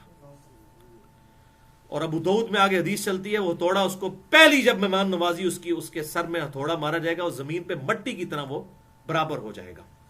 اور اس کی چیخوں پکار کی آواز زمین و آسمان کی ہر مخلوق سنے گی سوائے جنوں اور انسانوں کے. صحیح بخاری کے الفاظ ہیں 1374. اس لیے کہ جنوں اور انسان کے لیے غیب کا پردہ ہے. ان کو دکھا دیا جائے تو یقین کریں بندے سیدھے ہو جائیں. صحیح مسلم میں حدیث ہے, میں نے اللہ سے دعا کی کہ عذاب قبر تمہیں سنوا دیتا, لیکن مجھے یہ خطرہ ہوا اگر تمہیں سنوا دیا گیا تم اپنے مردے دفنانا ہی چھوڑ دو گے. وہ ہوتا اتنے بڑے حضرت صاحب آپ دفنا کے آتے, اور ابھی آپ دروازے پہ بھی نہ قبرستان کے پہنچے دھڑال کی آواز آتی تو سارا پول کھل جاتا. ایک تو پردہ بھی اللہ نے رکھ لیا, اور دوسرا یہ ہے کہ آزمائش میں ڈال دیا, ورنہ یہ دھڑال ہونی تھی. ساری بزرگیاں کھل جاتی. جب بھی کسی بزرگ کا اناؤنسمنٹ ہوتی ہے کہتے ہیں مرنے کا انتظار کرو, دھڑال سنا گے, پھر پتہ لگا بزرگ ہے کہ نہیں. یہ ہوتا ولیعوذ باللہ تعالی. اچھا, اب سائملٹینیس کنٹراسٹ آ گیا. یہ تو تھا منافق. اور مومن کے لیے کیا ہوگا, وہ سنن نبی داؤد میں 4753 نمبر حدیث انٹرنیشنل نمبرنگ کے مطابق, اور مشکات میں 131 نمبر ہے. اس سے سوال کیا جائے گا تیرا رب کون ہے, تیرا دین کیا ہے, نبی صلی اللہ علیہ وسلم کو تجھ میں مبعوث کیا گیا, ان کے بارے میں تیرا کیا عقیدہ ہے. وہ سب کچھ سوال دے دے گا. ربی اللہ, دین الاسلام, اور ہوا محمد رسول اللہ صلی اللہ علیہ وسلم. اب دیکھ لیں کتنی مزے کی بات ہے کہ قبر میں نہ فرقہ پوچھا جانا ہے نہ امام پوچھا جانا ہے. نبی صلی اللہ علیہ وسلم امام ہے. ورنہ تو سوال ہونا چاہیے تھا تیرا فرقہ کون سا ہے, بریلوی, دیوبندی, اہل حدیث, شیعہ, تیرے بزرگ کون نے, امام ابو حنیفہ, امام مالک, امام شافعی, امام احمد بن حنبل رحمہ اللہ اجمعین. نہیں, نبی صلی اللہ علیہ وسلم کے بارے میں سوال ہے. تو یہی بات آپ اس زمین پہ بھی 4 فٹ اندر جانے سے پہلے یہ زمین کے اوپر ہی مان لیں کہ اللہ اور دین اسلام اور نبی صلی اللہ علیہ وسلم. الحمدللہ. اب فرشتے جب تینوں سوال کے جواب صحیح سنیں گے تو ظاہر ہے فرشتوں کے لیے بھی بڑی انٹرسٹ کی بات ہے. وہ کہیں گے, چوتھا سوال کریں گے, اور تجھے کس نے بتائے یہ سوالوں کے جواب. یہ چوتھا سوال تجھے کس نے بتائے. تو پتہ کہ وہ جواب دے گا, میں نے اللہ کی کتاب پڑھی, میں اس پر ایمان لایا, اور میں نے اس کے حق ہونے کی تصدیق کی. تو جس نے اللہ کی کتاب پڑھی ہوگی وہی تصدیق کرے گا. اس لیے میں کہتا ہوں مولوی کی موت ہے یہ چوتھا سوال قبر کا. مولوی تو کتاب پڑھنے نہیں دیتا, کہتا ہے ڈائریکٹ نہ پڑھو. حالانکہ اس کو پوچھو تو نے کبھی انڈائریکٹ تو نے اپنی زندگی میں پڑھی ہے کبھی کتاب, تجھے بھی توفیق نہیں کبھی ملی. تو اب مجھے بتائیں یہ مولوی سے صرف سوال ہونے ہیں, ہر بندے سے. حضرت ابوبکر صدیق رضی اللہ تعالیٰ عنہ سے بھی وہی قبر میں سوال ہونا ہے جو مجھ سے اور آپ سے ہونا ہے. تو پھر ہر بندے کو اللہ نے اتنی کیپیبلٹی تو دی ہے کہ وہ حق بات کو حاصل کر سکے. اب یہ تو نہیں ہوگے گا آگے, اچھا مجھے بتائیں وہ قبر میں اس کو تو یہ کہنا چاہیے یا اللہ میں تے ان پڑھ سا مونو بخش دے, یہ کہے گا نہیں. اچھا جواب اس کا مطلب کون دے گا, جس نے دنیا میں کتاب پڑھی ہوگی. جس نے نہیں پڑھی ہوگی تو تھوڑا ہوگا, یا پڑھی ہوگی اور پڑھنے سے روکا ہوگا اس کے لیے بھی تھوڑا ہوگا. اور ادھر جس نے پڑھی ہوگی, اس پہ عمل کیا ہوگا, تصدیق کی ہوگی, تو اس کو پھر جنت کا دروازہ اس کے لیے کھول دیا جائے گا. لہٰذا یہ انڈیا پاکستان اور بنگلہ دیش کے مولوی کا کہنا کہ قرآن حدیث ڈائریکٹ نہ پڑھو گمراہ ہو جاؤ گے, اس کو الٹ کر لیں کہ قرآن و حدیث ڈائریکٹ پڑھو تو گمراہی سے بچ جاؤ گے. آج کا آخری ٹاپک نمبر 7, انشاءاللہ آخری ٹاپک جو ہے وہ اگلے لیکچر میں ہم ڈسکس کریں گے, وہ بڑا ڈیٹیلڈ ہے. اور وہ ایک ہی ٹاپک جو ہے وہ انشاءاللہ 1.5 گھنٹے میں کور ہوگا. یہ اب آخری ٹاپک سیکنڈ لاسٹ اور آج کا آخری ٹاپک نمبر 7. اللہ اس وقت تک انسان کو گمراہ نہیں کرتا جب تک انسان خود اپنے لیے گمراہی نہ کما لے. یعنی کوئی خود ہی گمراہی کمانا چاہتا ہے, کوئی خود ہی جو ہے وہ ساکٹ میں 2 انگلیاں دینا چاہتا ہے, تو اسے کرنٹ تو لگے گی.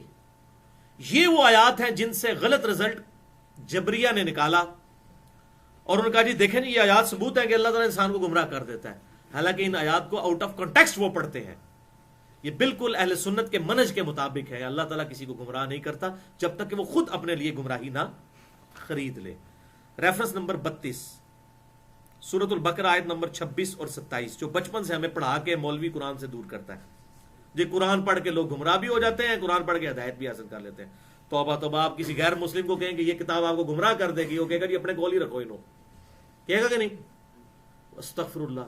اس کو تو اللہ کہہ رہا ہے ہدی للناس وبینات من الہدی والفرقان, ہدایت ہے پوری انسانیت کے لیے, اور ہدایت کے بھی روشن اس میں نشانیاں ہیں, روشن دلائل ہیں, اور یہ الفرقان ہے حق اور باطل میں تمیز کرنے والی کتاب. اور صحیح بخاری میں آیا محمد فرق بین الناس, محمد صلی اللہ علیہ وسلم لوگوں میں حق اور باطل میں تمیز کرنے والے ہیں. آپ صلی اللہ علیہ وسلم بھی الفرقان, اور یہ فائنل ٹیسٹمنٹ بھی الفرقان, جو اولڈ ٹیسٹمنٹ اور نیو ٹیسٹمنٹ یعنی تورات اور انجیل میں کون سی بات حق ہے اور کون سی باطل, اس کے اوپر یہ فرقان ہے, مہیمن ہے, نگران ہے یہ کتاب, کیونکہ وہ ٹیمپرڈ فارم میں ہے اور یہ محفوظ ہے. اب یہ آ جائے آیت جس کا غلط یہ مفہوم بیان کرتے ہیں, انشاءاللہ میں اسے کھول کر بیان کرتا ہوں.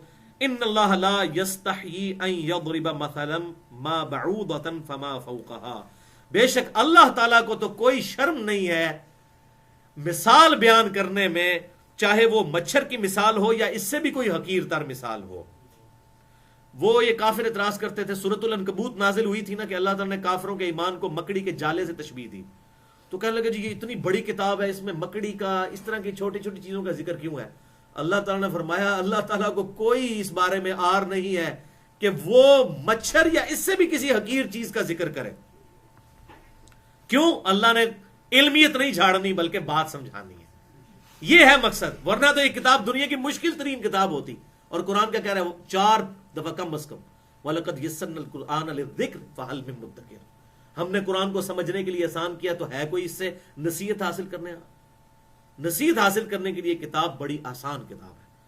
تو اللہ تعالیٰ ماتا ہے اللہ تعالیٰ کو تو کوئی اس معاملے میں حیا نہیں ہے کہ وہ مچھر کی مثال بیان کرے یا اس سے بھی کسی حقیر شے کی. فَأَمَّا الَّذِينَ آمَنُوا فَيَعْلَمُونَ أَنَّهُ الْحَقُّ, اور جو ماننے والے ہیں بات وہ خوب جانتے ہیں کہ یہ اللہ کی طرف سے حق ہے, یہ کتاب سچی ہے, پرپز فل ہے, من ربہم, ان کے رب کی طرف سے.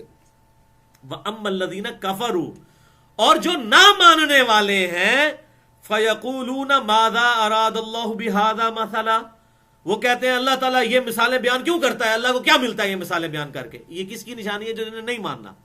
تو پھر اللہ نے فرمایا یضل بہ کثیرا ویہدی بہ کثیرا, اللہ تعالیٰ اس کے ذریعے بہت سو کو گمراہ کرنا چاہتا ہے اور بہت سو کو ہدایت دینا چاہتا ہے.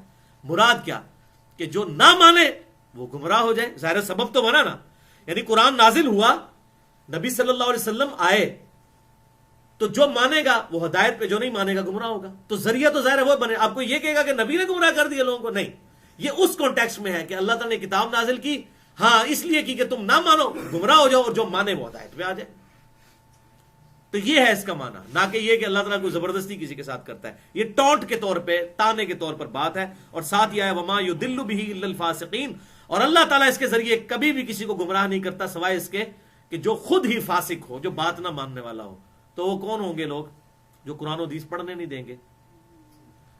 یہ اکثر کہہ رہے ہوتے ہیں دیکھیں جی وہ سورہ جمعہ میں آیا کہ علماء کی وہ ان لوگوں کی مثال جو بڑے بڑے جو علم والے بنتے ہیں, علم کی باتیں کرتے ہیں, تو جیسے گدھے پر کتابیں لاد دی جائیں. اور بھائی وہ تو علماء یہود کی مثال دی گئی کہ گدھے کے اوپر کتابیں لاد دی, تو گدھا کتاب پڑھ سکتا ہے؟ تو اللہ تعالیٰ نے علماء یہود کی مثال دی کہ کتابیں ان کے پاس تھیں, انہوں نے پڑھ کے اس پہ عمل نہیں کیا. جنہوں نے عمل کیا عبداللہ بن سلام وہ تو صحابی بن گئے, ان کو تو نہیں اللہ نے گدھا کہا. گدھا ان کو کہا جو کتابوں سے استفادہ نہیں کرتے. تو یہ آج کی اکثر علماء کا یہی حال ہے, ان کے شوکیس میں بخاری پڑھی ہوئی ہے, مسلم پڑھی ہے, وہ اس سے استفادہ نہیں کرتے کہ اس میں نماز کا طریقہ کیا لکھا ہوا ہے.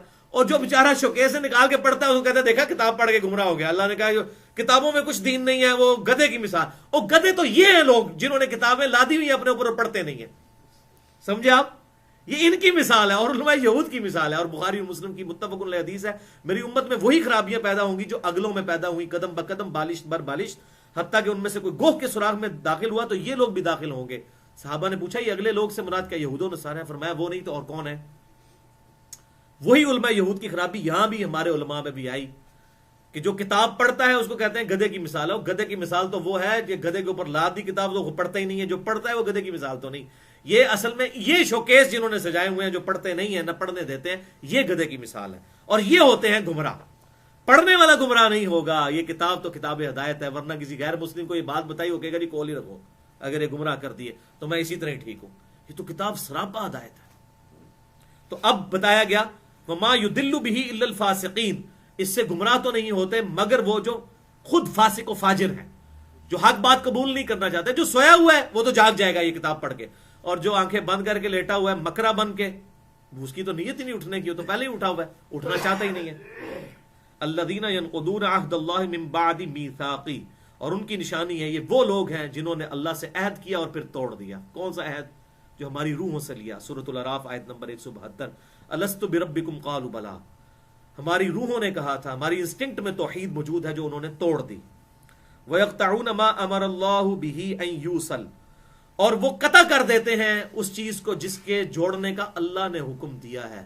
یعنی رشتہ داروں کے ساتھ حسن سلوک کرنے کی بجائے وہ قطع رحمی کرتے ہیں صلہ رحمی کی بجائے. وَيُفْسِدُونَ فِي الْأَرْضِ, اور زمین میں فساد مچاتے ہیں. أُولَٰئِكَ هُمُ الْخَاسِرُونَ, یہی ہیں خسارہ پانے والے. یہ بتا دیا کہ کون لوگ گمراہ ہوں گے. اور یہ دیکھ لیں یہ اکثر مذہبی قسم کے جو لوگ ہوتے ہیں نا عموماً وہی حقوق العباد میں کمزور ہوتے ہیں, قطع رحمی کرنے والے ہوتے ہیں. داڑھی رکھی ہوئی ہے, نمازیں پڑھ رہے ہیں, بھائی برا اس کی پوری جائیداد پہ قبضہ کر لیا, ادھر نمازیں ساری فارغ ہیں ان کی. اور صحیح مسلم میں یہ حدیث موجود ہے کہ جانتے ہو مفلس کون ہے؟ صحابہ نے کہا یا رسول اللہ صلی اللہ علیہ وسلم ہم تو مفلس اسی کو سمجھتے ہیں. یہ صحیح مسلم میں حدیث ہے, ہم تو مفلس اسی کو سمجھتے ہیں جس کے پاس دنیا کا مال و دولت نہ ہو. آپ صلی اللہ علیہ وسلم نے فرمایا کہ میری امت کا مفلس وہ ہے کہ جو بڑی بڑی نیکیاں لے کر آیا, نماز روزہ حج زکوٰۃ, بڑی بڑی نیکیاں لے کر آیا قیامت والے دن, لیکن اس حال میں آیا کہ دنیا میں کسی کا دل دکھایا, تو کسی کو مارا, تو کسی کا خون بہایا, یہ سارے حقوق العباد مس کیے اس نے. تو وہ جن کے ساتھ اس نے زیادتیاں کی وہ قیامت والے دن اللہ کے حضور پیش ہوں گے اور کہیں گے یا اللہ آج ہمیں بدلہ دے. تو اس کی نیکیاں تھوڑی تھوڑی کر کے سارے لوگ اس کی نیکیاں لے جائیں گے, حتیٰ کہ اس کے نامہ اعمال میں کوئی نیکی باقی نہیں رہے گی. اور ابھی بھی کچھ لوگ باقی ہوں گے جنہوں نے حق لینا ہوگا. پھر اللہ تعالیٰ فرمائے گا اب جنہوں نے حق لینا ہے ان کے گناہ اس کے نامہ اعمال میں ڈالے جائیں گے. بولے اعوذ باللہ, اور پھر اسے اوندھا منہ کر کے دوزخ میں ڈال دیا جائے گا. یہ ہے میری امت کا مفلس. صحیح مسلم میں حدیث ہے. بولے اعوذ باللہ. تو یہ حقوق العباد کو توڑنے والے لوگ یہی اکثر اسی قسم کے لوگ ہوتے ہیں. سورۃ الاعراف آیت نمبر 179, وَلَقَدْ ذَرَأْنَا لِجَهَنَّمَ كَثِيرًا مِنَ الْجِنِّ وَالْإِنسِ, اور بے شک ہم نے کثیر جن اور انسان پیدا ہی دوزخ کے لیے کیے ہیں.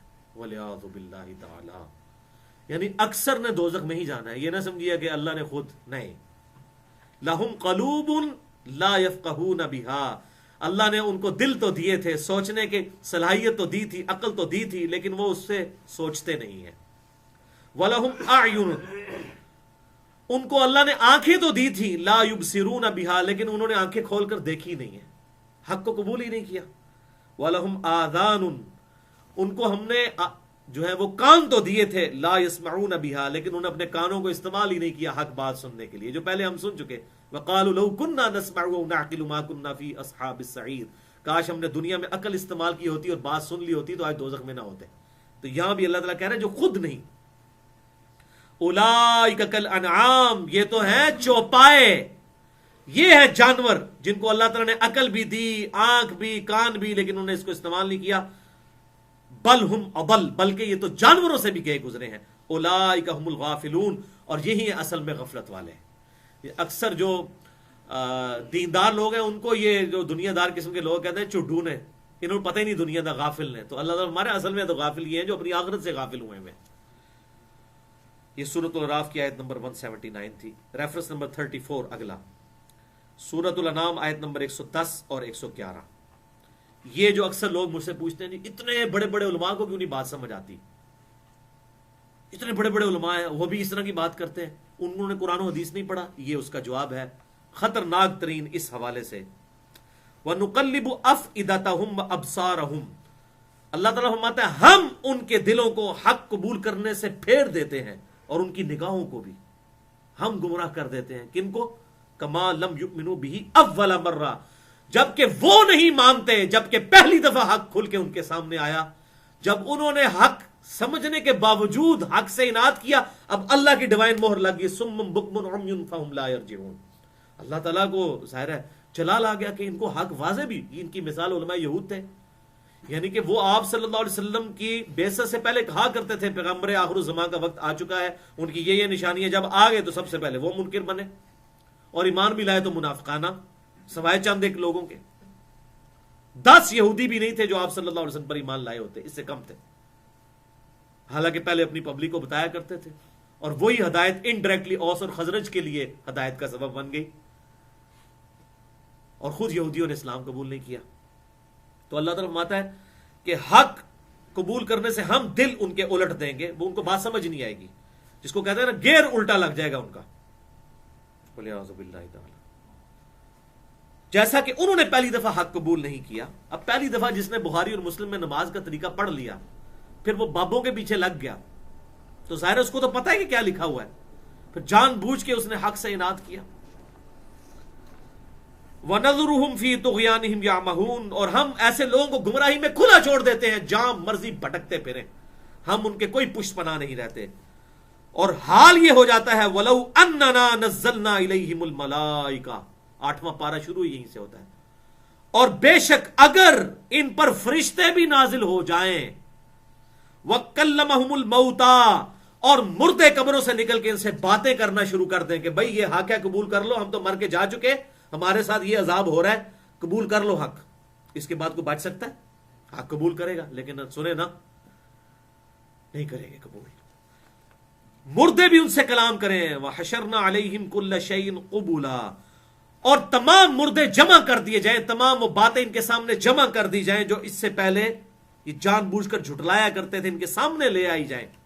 مَا كَانُوا لِيُؤْمِنُوا، پھر بھی یہ ایمان نہیں لے کر آئیں گے، کیونکہ مہر لگ گئی. اب یہ مہر جو اللہ کی طرف سے لگی ہے یہ اللہ ہی اتار سکتا ہے. الا ان یشاء اللہ، ہاں مگر یہ کہ اگر اللہ ہی چاہے کہ یار اللہ تبارک و تعالیٰ ان پر رحم فرمائے کہ وہ مہر جو ہے اس کو صاف کر کے، تو اللہ تعالیٰ ان کو زبردستی ہدایت دیتے ہیں. یہ علیحدہ بات ہے. وَلَٰكِنَّ أَكْثَرَهُمْ يَجْهَلُونَ، لیکن اکثر لوگ نیرے جاہل ہی ہے، اپنی عقل استعمال ہی نہیں کرتے.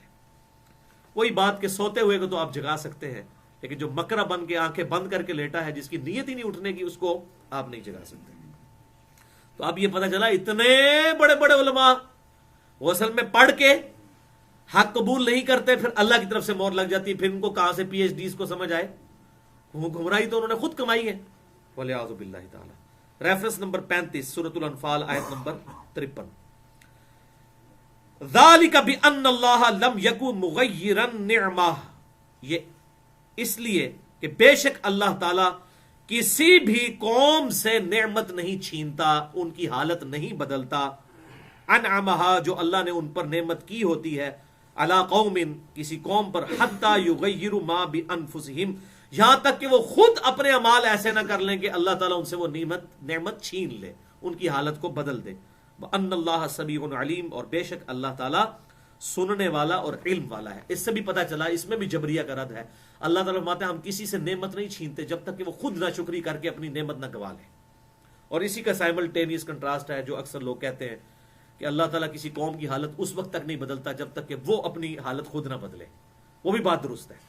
ویسے یہ ہے تعویل خاص میں تو یہ بات ہے کہ اللہ نے جو نعمت دی ہے وہ کسی سے چھینتا نہیں جب تک کہ وہ خود وہ اپنے اعمال کے ذریعے اس نعمت کو ضائع نہ کرتے. اور اس کی الٹ بات بھی بالکل ٹھیک ہے کہ اللہ تعالیٰ کسی کی حالت نہیں بدلے گا جب تک کوئی خود شخص اپنی حالت نہیں بدلنا چاہتا. سورۃ الانفال کی آیت نمبر یہ 53 تھی. سورۃ الانفال کی آیت نمبر اگلی ہے 24 اور 25، ریفرنس نمبر 36. آج کی